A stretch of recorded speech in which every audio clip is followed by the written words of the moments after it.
Mary Kripabai ఛానల్‌కి స్వాగతం, సుస్వాగతం. నా పేరు మేరీ కృపాబాయ్, కథా రచయిత్రిని. ఇప్పటికీ 400 కథలు పైగా రాయడం జరిగింది, ప్రచురించడం జరిగింది. వివిధ పత్రికల్లో నా కథలు ప్రదర్శించబడ్డాయి.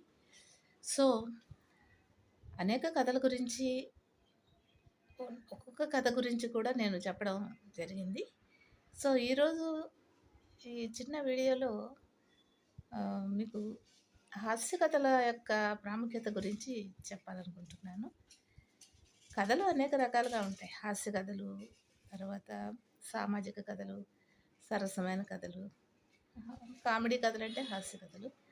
అలా రకరకాల డిటెక్టివ్ కథలు, ఇలా రకరకాల కథలు ఉంటుంటాయి. ఏ కథలకు అవే ప్రత్యేకమైనటువంటి ప్రాధాన్యతను సంతరించుకుంటూ ఉంటాయి. సో, ఈరోజు ఈ చిన్న వీడియోలో హాస్య కథల యొక్క ప్రాధాన్యత గురించి చెప్పాలనుకుంటున్నాను.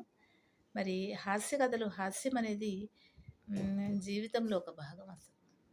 ఎప్పుడూ సీరియస్‌గా అలాగా ఉండకోకుండా స్తబ్దుగా ఉండేటువంటి జీవితాల మధ్య హాస్యం అనేది చాలా అవసరం. హాస్యం వల్ల చాలా ప్రయోజనాలు ఉన్నాయని పెద్దలు అంటూ ఉంటారు.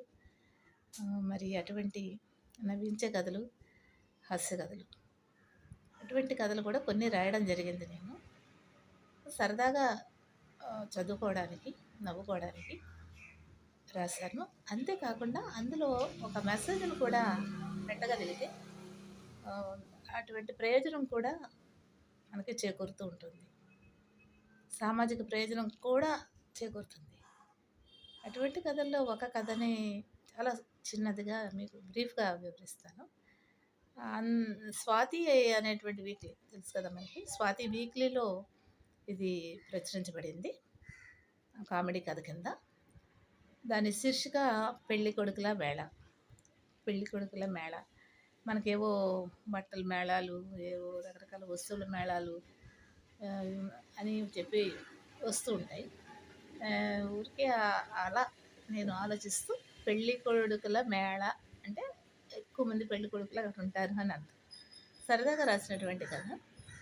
మరి యాక్చువల్‌గా మన సామాజిక విలువలు ప్రస్తుతం ఎలా ఉన్నాయంటే, వివాహం అనేది లేకపోతే కట్న కానుకలు అమ్మాయిలకే ఇబ్బందిగా ఉంది. కానీ దానికి ఆపోజిట్‌గా అమ్మాయిలే పెళ్లి కొడుకుల్ని, తమకు కావాల్సినటువంటి పెళ్లి కొడుకుల్ని సెలెక్ట్ చేసుకునేటువంటి ఒక ప్రాంగణాన్ని సృష్టించి ఈ కథలో అనమాట. ఆ ప్రాంగణంలో రకరకాల పెళ్లి కొడుకులు ఉంటుంటారనమాట. Counter number 1, counter number 2